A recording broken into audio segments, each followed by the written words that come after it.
Hello YouTube friend, જય માતાજી. બધાને કેમ છો? બધા મજામાં છો? તો બધા આજે 7 જેવું થઈ ગયું છે ને ભાઈ અમારે જવું છે અત્યારે ગામમાં ચૂંટણીને પ્રચાર કરવા આવે છે. અહીંયા જવું છે. તારે આવું છે રેન્સી? હે ના થવું? હાલો ભાઈ, આપણે એકલા જઈએ તો અહીંયા ગાડી તૈયાર કરી મૂકી છે. આપણે ફાઇનલ ગામમાં પૂગી ગયા છીએ અને જો આવું બધું કાંઈક ડેકોરેશન ગોઠવ્યું છે અહીંયા, કેમ કે પ્રચાર વાળા આવે છે ને એટલે બધું પબ્લિક ભેગું થઈ ગયું છે. બધા બેસી ગયા સાંભળવા. કેવડું મીટિંગ થાય હવે જોઈએ અહીં. આપણા ગામની છે ભાઈ આ. બોલો ભારત માતા કી. એટલે માથે તડકો નથી, કેવો સાયો છે કેવો હવા છે, આવી ધીમી જાય ખેડૂતનો હોય નહીં. જ્યારે એ બોલાવે છે દિલ્હી સંભળાવી છે, દિલ્હીના ખુરશીના ટાંગા હલવી જાવ હવે ખેડૂત તાલચાલમાં ભેગા થયા છે. એટલે હવે કાંઈક નવા જૂના થશે એવી જાય બોલાવે થોડો ધીમો સરસ. બોલો ભારત માતા કી. હવે બરાબર આખો દી અમે મહેનત કરીને થાક ઉતરી ગયો. ધન્યવાદ. અમે સવારથી હાથ સુધી નક્કી કર્યું કે હવે લડી લેવું છે. આ છેલ્લી તક પહેલી તક હોય પણ હવે લડી લેવું. રાજપરા સાહેબ અને આ માથે બેઠા આખી ટીમ પહેલી વાર તાજપુરમાં રોડની ગેમ આખા તાલુકાના પાણીની વાત કરી છે. વાત કરે છે વિકાસની. આમાં ક્યાં વિકાસ છે મિત્રો? વિચાર તો કરો, શરમની વાત છે. આ ભાજપ સરકારની રાજમાં પાણી વેચાતું લઈને ટૂંકવામાં તમે બધા સરકારો જોઈ છે, મેં જોઈ છે, પણ કોઈ વેચાતું પાણી લઈને પીધું નહીં. યાર ભાજપ સરકારના પહેલો દાખલો છે વેચાતું પાણી વેચાતું લઈને પીવું. આવી આપણે દિશા કરી નાખી. ખેડૂતોને પૂરતા ભાવ ન મળે. આમથી 12 મહિને લાખ 600 રૂપિયાનું બિલ આવતું. એમે શરૂઆતમાં જયારે લાઈટ લીધી વાળીએ ત્યારે 2500 રૂપિયામાં કનેક્શન અને ઉજળું હતું. 12 મહિને 600 એટલે મહિને 50 રૂપિયાનું બિલ આવે. એનું કનેક્શન 2500 ના સીધા 25000 થઈ ગયા. 25000 જતા તમારે એક ટકા કઈ કામ થાય નહીં. વારંવાર તમારે જવું પડે અને ખેડૂતોને એવી હેરાનગતિ થાય. જીબી વાળા હેરાનગતિ કરે. બેંકમાં જાઓ તો ત્યાં કઈ તમને ઇંગ્લિશમાં લખેલું ત્યાં ટપા પડે નહીં. તાલુકામાં જાઓ કોઈ પણ કચેરીમાં જાઓ મિત્રો પૈસા સિવાય આપણું કામ થતું નથી. જાય દિલ્હીની અંદર આ તમારે मजा नहीं आ रहा है. मेरा रंग जो पसंद थी लोग लाडीला उम्मीदवार रुतिका मकवाणा साहेब पधाराમાં જોરદાર તાળી બજાવો. કોઈની સાથે બીજા લોક લાડીલા આપણા નમોભાઈ સાવડા સાહેબ બોટાદની અંદર નાની એવી 500-700 મતની વિધાનસભા હાલે તો આપણા નમોભાઈ જોરદાર તાળી બજાવો. એમણે હાડવાનું એક જીવનમાં લાવો છે. એમાં હરેશભાઈ આપડિયા, શામાભાઈ બાવળિયા, હીરાભાઈ નટવાડિયા, થોડાભાઈ ફરાણી, કડવાભાઈ ડબલ નહોતો પણ ખેડૂતના ખર્ચા ડબલ કરી નાખ્યા. વાત હતી નલ સે જલની તો ટેન્કર ચાલુ કર્યા. વાત હતી શિક્ષણની તો પ્રાઇવેટ કરી નાખ્યું. વાત હતી રોડ રસ્તાની તો તમે જો હજી ધોળિયા રસ્તા આપણે લખી ફેંકી રહ્યા.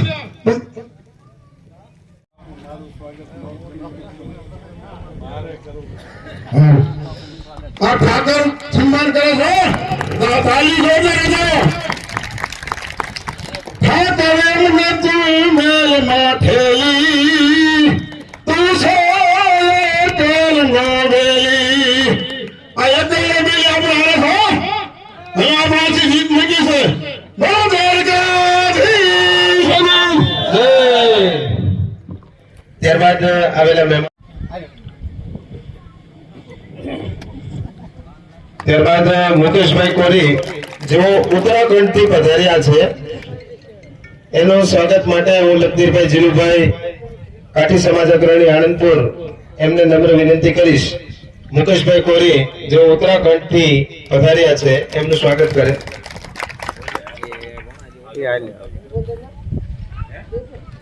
લકીરભાઈ જીલુભાઈ કાઠી સમાજ અગ્રણી આણંદપુર.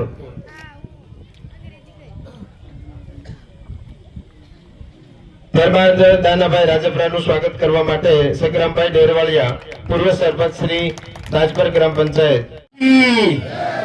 भारत माता की, चारों धाम की, गंगा मैया की. साथियों, आज सुरेंद्रनगर लोकसभा प्रत्याशी भाई ऋत्विक मकवाना के चुनाव में मैं उत्तराखंड से चलकर आप सबके बीच पहुंचा हूं. आज चर्चा करेंगे ऐसे व्यक्ति के बारे में जिसने देश को 10 सालों में कहां से कहां पहुंचा दिया. आज हम बात करते हैं हमारा देश आज किस दिशा में जा रहा है. अभी લોકસભા આ બધા ખોટા ભાજપ ભાજપ કરે. કાંઈ ભાજપ છે ને કાંઈ કમળ છે નહીં. નીતિ નિશાન એક જ મોદી મોદી મોદી મોદી, બીજું કાંઈ નહીં. અને ઈ પણ ગરીબ માણસો તો હદામૂળ કરી નાખો, ઈ તો રહેવા જ નહીં. જો તમને હું કહું, તમારું આ ગામ તાજ પર છે, તમે રેસલિંગ ની દુકાને જાજો. રેસલિંગ ની દુકાને રેસલિંગ લેવા જાય ને તો અંગૂઠો મારે તો કે મશીન બનશે, ઉપરથી બનશે, હેઠેથી બનશે, કાલ આવજો. કાલ બિચારા જાય ને તો કે લાયક નથી. ત્રીજે દી જાય તો કે ઈ તો ખૂટી ગયું. 3 દી સુધી દાણી પાડી ન્યા રેસલિંગ લેવા જાય તો આ બિચારાને મળે ને 250 ગ્રામ ખાંડ કે કાંઈ ન મળે. અને ઈ પાછા શું કે અમે 86 કરોડ ને રેસલિંગ આપી. હું માથું તમે આપો અને અહીંયા આવે તમારા ગામમાં બધા પૂછો મળે. અને વાદળી કેરોસીન નહીં તો ક્યાંય દઈ ગયું, ધોળ કેરોસીન તો ક્યાંય નામ નહીં છે. આ બધું ગયું ક્યાં? આ ભાજપ વાળા પૂછ્યું કે ધોળો ઘાસલેટ ક્યાં ગયું, વાદળી ઘાસલેટ ક્યાં ગયું? આ કોને તમે આપો છો? 35 રૂપિયાનું પેટ્રોલ આવે છે અને 100 ના તમે લ્યો છો. 35 રૂપિયાનું પેટ્રોલ આવે, 35 રૂપિયાનો ટેક્સ ગુજરાત સરકારનો અને 35 રૂપિયાનો કેન્દ્ર સરકારનો ટેક્સ. સાંભળો, આટલો ખાલી પેટ્રોલમાં ડીઝલમાં ટેક્સ. તો બીજો ટેક્સ હજી આટલા 5% ટેક્સ થી 28% સુધી ટેક્સ છે. જીએસટી 28%. તમને એમ થાય કે આપણી પાસે ક્યાં ટેક્સ લે? અરે ટેક્સ તો તમારા વાહેલા ખિસ્સામાંથી કાપી લે. કેમ કાપી લે? ખાતર લેવા જાઓ, ગમે લેવા જાઓ. હમણાં તો છેલ્લા 6 મહિનામાં ઋત્વિકભાઈ એને દૂધ ઉપર ટેક્સ નાખ્યો, દહીં ઉપર ટેક્સ નાખ્યો, ખેતી ઉપર ટેક્સ નાખ્યો. આ ભારત દેશ ખેતી પ્રધાન દેશ છે તો પણ ખેતી ઉપર ટેક્સ નાખ્યો. આ ભાજપ વાળા કહેજો ને કે ખેતી પ્રધાન દેશ 80 વર્ષમાં કઈ ખેતી ઉપર ટેક્સ નથી નાખ્યો, ટ્રેક્ટર ઉપર નથી નાખ્યો, હળ ઉપર નથી નાખ્યો, ખાતર ઉપર નથી નાખ્યો, બિયારણ ઉપર નથી નાખ્યો, ક્યાંય ટેક્સ નહોતો. આ ભાઈએ નાખી દીધો. અને હમણાં 3 દિવસ તો આ બાયુ નખ રંગે ને નેલ પોલિશ ઉપર નાખ્યો અને લિપસ્ટિક ઉપર ટેક્સ નાખ્યો. પૂછ્યો આ બાયુને, ધારણા નહીં આ ભાઈ. જો તો ખરા. આને શું કહેવાય? આને લૂંટારા કહેવાય, બારોટિયા કહેવાય. ઓલા હાસા બારોટિયા હતા નહીં તો બંદૂકના નાવ છે ઠારવતા હતા, ખબર વિના લૂંટીને વયા જાય. તમે અહીંયા તાજપુરમાં એક શેડો નાખ્યો કરે ડાયરેક્ટ, ઘરે નાખ્યો કે વાડીએ નાખ્યો, અને પછી જોવો એની દશા થાય. ખેડૂતની બિચારાની, ખેત મજૂરની, પશુપાલકની એક ખાલી શેડો નાખ્યો હોય ત્યાં તો આમ જવો ચોટીલા છે આવે પોલીસ, જીબીની જીપો આવે, પોલીસની જીપો આવે, અહીંથી ઉપાડે, ટીંગા ટોળી કરી લઈ જાય પોલીસ સ્ટેશનમાં ચોટીલા. અને ત્યાંથી એને રજૂ કરે કોર્ટમાં, ભાવનગર કે સુરેન્દ્રનગરની જેલમાં મોકલી દે, હરિયા ગણતા કરી દે, અને ઉદ્યોગપતિઓના કરોડો રૂપિયાના બિલ માફ કરી દીધા એને. તમે એક છેડો નાખ્યો હોય તો 10,000, 20,000, 50,000, લાખ, 2 લાખ દંડ ઠોકી દે. અમને પાવાની છે, નથી પીવી. જેને નો પીધી ઈ ફાવી ગયા, અને બાકી પીધા એ રોડ ઉપર રોડ ટપકી જાય. કાલ બ્રિટનની કોર્ટે કહી દીધું કે આ વેક્સિન હાવ ખોટા છે, અને ઈ તો તમને મારવાની જ દવા હતી. કોરોના આ તો મારવાની, આ વેક્સિન મારવાની દવા, જે પીધી ની આમ જો ટપકી જાય. તમે જોવો તો ખરા, અંધેરી નગરીને દંડુ રાજા, ટકેશેર ભાજી ટકેશેર ખાધા. આનું નામ અંધેરી નગરી, દંડુ રાજા, ટકેશેર ભાજી ટકેશેર ખાધા. આવું હાલી રહ્યું છે. એટલે હવે 7 તારીખે તમે જોજો, હજી આપણે ઋતિકભાઈને સાંભળવાના છે. છેલ્લી વાત કહી દઉં કે આપણે આ પંસાળની પવિત્ર ભૂમિ ઉપર આપણને ભગવાન ઈશ્વર કુદરતે જન્મ આપ્યો છે, અને એ પણ ખુમારી ખાનદાની મર્દાનગી સત્ય નિષ્ઠા પ્રમાણિકતાથી આ જીવનારો આ સમાજ છે. મેં તમને પંસાળનો દાખલો દીધો ને, 100 વર્ષ માણસ જીવે, 10 વર્ષ જીવે. કેમ જીવતો છે આ માણસ અહીંયા? બાકી તો બધી 60 વર્ષે આમ જો ટોલી જાય. આયા ભગવાન ઈશ્વર કુદરતે એવી સુખ સંપત્તિ જે કાંઈ આપ્યું હોય એ તમને અને મને બધાને મુબારક. પણ હાસા નિષ્ઠાવાળા ઉમેદવારને આજે તમારે પસંદ કરવાનો સમય આવી ગયો છે. પંજાના નિશાન ઉપર તમે બટન દબાવશો ને એટલે વીવીપેટમાં તમને પંજાનું નિશાન દેખાશે. ઝડપથી જોઈ લેજો, ઉતાવળથી, નકર આ કાબા કાળા કાગડા છે. જો એમાં કમળ દેખાય તો તરત જ ન્યા જઈને ઉભો રખાવજો કે આમાં મેં દપાયું પંજાનું, કેમ આમાં કમળ દેખાડું, બીજું દેખાડું. આ વિરોધ તમે કરજો, વિરોધ કરતા શીખજો. તમને કાંઈ પણ થાય તો હું બેઠો છું. કોઈથી બીયા વગર, કોઈથી ડર્યા વગર પંજાનું નિશાન દબાવજો, અને પંજો દેખાય તો જ તમે ત્યાં રહેજો, ન દેખાય તો તરત જ વાંધો પાડજો. કેજો મારે આ પંજામાં મત દેવાનો છે, આમાં પંજો તો દેખાતો નથી. પાછું રોકાવજો અને ફરીથી મતદાન કરાવજો. અત્યારે તમે ઘરે જાઓ તે પહેલા, સૌથી પહેલા આપણા ઘરે કહેજો. એક ભાઈ મેં પૂછ્યું, મેં કીધું તમે ઘરે કીધું કે નહીં મારા ભાભીને? તમે આયા, મેં કીધું મારી રોડ ભાષણ કરો, ઘરે જ કીધું કે નહીં? એ કે કીધું ને. તરત જ ફોન કર્યો. મેં કીધું ભાભી આપણે મત ક્યાં દેવાનો છે? એ કે હજી ક્યાં તમારા ભાઈએ કીધું છે? મેં કીધું એ તો અહીં મારે ભાષણ કરે છે કોંગ્રેસનું, પણ એ કેમ છે? કોઈ રાજકારણ વાળાએ આવીને તમને ક્યારે એવું કીધું કે આ પૈસા અમે લાવશું ક્યાંથી? તમે જેને ચૂંટીને મોકલો છો એનું કામ શું છે? હજુ ગઈકાલે તે 1 મે ગઈ, ગુજરાતનો સ્થાપના દિવસ. 1960માં ગુજરાત રાજ્યની સ્થાપના થઈ. આજે ખાલી 64 વર્ષ થયા છે. એની કરતા આપણા જયસિંહ દાદાની ઉંમર મોટી છે આપણા ગુજરાત રાજ્ય કરતા. કોંગ્રેસની જ્યારે પહેલી વાર સરકાર બની ત્યારે એણે એવું વિચાર્યું કે ભાઈ ગામનો વહીવટ ગામ કરે, તાલુકાનો વહીવટ તાલુકાના લોકો કરે, રાજ્યનો વહીવટ રાજ્યના લોકો કરે. એના માટે એમણે મત આપવાનો અધિકાર આપ્યો. આપણે અહીં ગામમાં બધા મંડળ બનાવીએ છીએ, નાના મોટા મંડળ બનાવીએ તો એમાં બધા મહેનત કરે ને એના જે પૈસા આવે એમાંથી બધા મંડળ માટે સાઉન્ડ સિસ્ટમ લાવે ને કપડાં લાવે ને બીજું બધું લાવે. તો એનો પૈસો ખોટી જગ્યાએ ન જાય એની ચિંતા મંડળના બધા સભ્યો કરે. તો એ જ કામ ધારાસભ્યનું, સંસદ સભ્યનું, આ બધાનું હોય છે.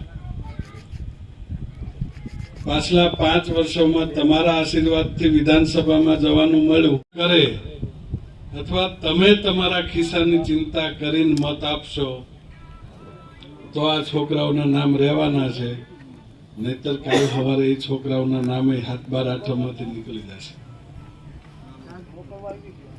આખા ભારતના ખેડૂતોનું કુલ દેણું 90,000 કરોડ રૂપિયા છે. 34 કરોડ પરિવારનું દેણું ખાલી 90,000 કરોડ. એની સામે ભારતની સરકારે પાછલા 3 વર્ષની અંદર 12 લાખ કરોડ રૂપિયા 26 ઉદ્યોગપતિઓને માફ કરી દીધા છે.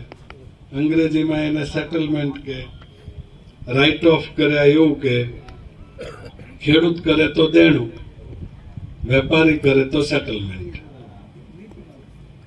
એક બાજુ 26 ઉદ્યોગપતિઓ અને એક બાજુ 34 કરોડ પરિવાર. એક ખાતેદાર હોય તો એની પાછળ 5-7 જણા હોય. બીજું, વિધાનસભામાં અમે હિસાબ માંગ્યો કે ભાઈ તમે આ ખેડૂતો પાસેથી જે ટેક્સ ઉઘરાવો છો એ ક્યાં વાપરો છો, કેવી રીતે વાપરો છો. બેંકે અમારા જક્ષી દાદા પાક ધિરાણ લેવા જાય એટલે બેંક વાળો અંગ્રેજીમાં આવડી ચોપડી પકડાવે, અંગ્રેજીમાં ઝીણા ઝીણા અક્ષરે લખ્યું હોય એટલે દાદાને કે દાદા કરો સહી, એટલે દાદા પાને પાને અંગૂઠો દબાવે. બેંક વાળો તમે હા પાડો તોય ભલે, ના પાડો તોય ભલે, દરેક લાખ રૂપિયાએ 5,000 રૂપિયા તમારા ખાતામાંથી વીમા માટે કાપી લે. તમારા ખાતામાંથી લાખે 5,000 એટલે 5% થયા. એની સામે રાજ્ય સરકારનું બજેટ કરોડ રૂપિયા એકલા ગુજરાતના પ્રીમિયમ પેટે રાજ્ય સરકારે પાછલા 3 વર્ષની અંદર ભર્યા હતા. આખા ભારતનું કુલ દેણું કેટલું? 90,000 કરોડ. એકલા ગુજરાતનું પ્રીમિયમ કેટલું? 45,000 કરોડ. એકલું ગુજરાત ધારે ને તો આખા ભારતનું દેણું 2 વર્ષમાં ભરી દે. આટલા પૈસા સરકાર તમારા ખિસ્સામાંથી કાઢીને રિલાયન્સના ખિસ્સામાં મોકલે છે. વિધાનસભામાં હડતાલ ઉપર ઉતર્યા, ઉપવાસ ઉપર ઉતર્યા, ટીંગા ટોળી કરીને અમને બહાર ઘા કરી દીધા, તોય પાછા અંદર જઈને ઉતર્યા. ધારાસભ્ય તરીકે તમે બધા આ ટીવી ઉપર જોયું હશે. એ વખતે થોડાક હેરાન થયા, પૂરી દીધા, પણ જીત આપણી થઈ. આખા ભારતમાં આજની તારીખે પ્રીમિયમના પૈસા કપાય છે. એકમાત્ર ગુજરાત રાજ્ય એવું છે કે તમારા ખાતામાંથી આ પૈસા જતા નથી. એકલા ગુજરાતના 45,000 કરોડ રૂપિયા દર વર્ષે તમારા ખાતામાંથી બચ્યા છે. તમે 2 લાખ રૂપિયાનું પાક ધિરાણ ઉપાડો તો 10,000 રૂપિયા તમારા દર વર્ષે બચાવીને તમારા ખાતામાં નાખ્યા છે. એવી જ રીતે 2018માં અતિવૃષ્ટિ થઈ હતી. આપણે અહીંયા વધારે વરસાદ પડ્યો હતો. SDRF ને NDRF ની કાયદામાં જોગવાઈ છે સ્પષ્ટ. સરકાર ક્યારેય કોઈને ચૂકવતી નહોતી. વિધાનસભામાં તમારા આશીર્વાદથી લડ્યા અને તમારા બધાના ખાતામાં અતિવૃષ્ટિ વખતે પૈસા નખાવ્યા. એ જ SDRF ને NDRF ની જોગવાઈમાં એવું લખેલું હતું કે સતત 28 દિવસ વરસાદ ન થાય તો જેટલા પૈસા અતિવૃષ્ટિ વખતે તમારા ખાતામાં આવ્યા હતા એટલા જ પૈસા અત્યારે આવવા જોઈતા હતા. પરંતુ આપણા બધાના આશીર્વાદથી આપણે 156 દીધા. 156 માંથી એક ભડનો દીકરો ન બોલ્યો કે આ વખતે 28 દિવસ વરસાદ નથી પડ્યો. કાયદેસર આ તમારું રેકર્ડ, અને રેકર્ડ પ્રમાણે તમારે આ ખેડૂતોને હેક્ટરે 20,000 આપવા પડે, અને એના લીધે આપણને 20,000 આ વખતે મળ્યા નહીં. આ વિનંતી આપને એટલા માટે કરવી પડે છે કે તમારો ચૂંટાયેલો પ્રતિનિધિ જો ત્યાં જઈને વિધાનસભામાં બોલે નહીં તો અહીંયા આવીને ગમે એટલા ભાષણ કરે, એનાથી તમારા ખિસ્સાને કોઈ ફાયદો થતો નથી. હમણાં જ એક આવનારી 7 તારીખે 3 નંબરના બટન ઉપર કોંગ્રેસ પક્ષની તરફેણમાં આપ સૌ મતદાન કરો એવી વિનંતી કરું છું. કોંગ્રેસ પક્ષ વિજયી બનશે આ સીટ ઉપર તો ભારતની અંદર ઇન્ડિયા ગઠબંધનની સરકાર બનશે અને ઇન્ડિયા ગઠબંધનની સરકાર બનશે તો ફરી વખત કોંગ્રેસ જે રસ્તે ચાલતી હતી એ જ રસ્તે સૌને સાથે રાખીને ચાલશે એની આપ સૌને ખાતરી આપું છું. ખૂબ ખૂબ આભાર. ધન્યવાદ. ખૂબ ખૂબ આભાર મકવાણા સાહેબનો. મનુભાઈ સાવડાએ ખૂબ આપણને વાત કરી. મકવાણા સાહેબે આપણને ખૂબ ટૂંકમાં ખૂબ સરસ સમજાયું. દિલ્હીની અંદર બેઠા બેઠા એમને આયોજન જ કરવાનું છે. આપણે તો માત્ર મતદાન આપવાનું છે, પણ એ આપણા ટેક્સના પૈસા લોકસભાની અંદર કેટલા આવે અને ક્યાં વાપરો એમને બેઠા બેઠા આયોજન કરવાનું હોય છે. એટલા માટે આપણે ચૂંટાવીને મોકલવાના છે. મારે તમને હજી ટાઈમ નથી લેવો, એક જ મિનિટમાં બધું તમને યાદ કરાવવું છે. પછી અમારાથી તમારી પાસેથી વિદાય લેવી છે, ઢોકળવા જવું છે. મિત્રો, પહેલું વહેલું યાદ રાખજો, નોટબંધી લાઈનમાં ઉભા રાખ્યા. બીજું, ખેડૂતોનો ભાવ નથી મળતા. જ્યાં તમે ફરતી ફેન્સિંગ તારના ફોર્મ ભરવા જતા કોમ્પ્યુટર બંધ થઈ જાય, નોટબંધી હોય, ખેડૂતોનો ભાવ હોય, શિક્ષણ હોય, રોડ રસ્તા હોય, આ બધી વસ્તુનું એક જ દવા છે. મતદાન વહેલા ઉઠીને 7 તારીખે મતદાન કરી આવજો. અને તમારું બધું બકાલા ગોળે સારું થઈ જાય છે. આટલું તમને વિનંતી કરું છું. મારે એક ઋતિકભાઈ માટે ખાલી 3 નારા લગાડવા છે. હું બોલું પછી તમારે પાછળથી બોલવાનું છે. હું તમને કહું એક જ ચાલે, તમારે એટલું જ કહેવાનું છે કે ઋતિકભાઈ ચાલે. એક જ ચાલે, એક જ ચાલે, એક જ ચાલે, એક જ ચાલે. ખૂબ ખૂબ આભાર આપનો. એક તો તાજપુર ગામનો ખૂબ ખૂબ આભાર. આલાભાઈ સરસ મજાનું આયોજન કર્યું, એ બદલ આલાભાઈનો ખૂબ ખૂબ આભાર. અને દરેક ગામમાં જે ફોનથી જે મેસેજથી વધારે દરેક ગામના અત્યારે મોડે રાત સુધી તમે બેઠા, એ તમારું આ એક તપસ્યા છે. પણ અમારે જ્યારે જ્યારે સમય આવશે ત્યારે વ્યાજ સહિત તમને આ તપસ્યા એળે નહીં જવા દે, વ્યાજ સહિત ચૂકવી દઈશું.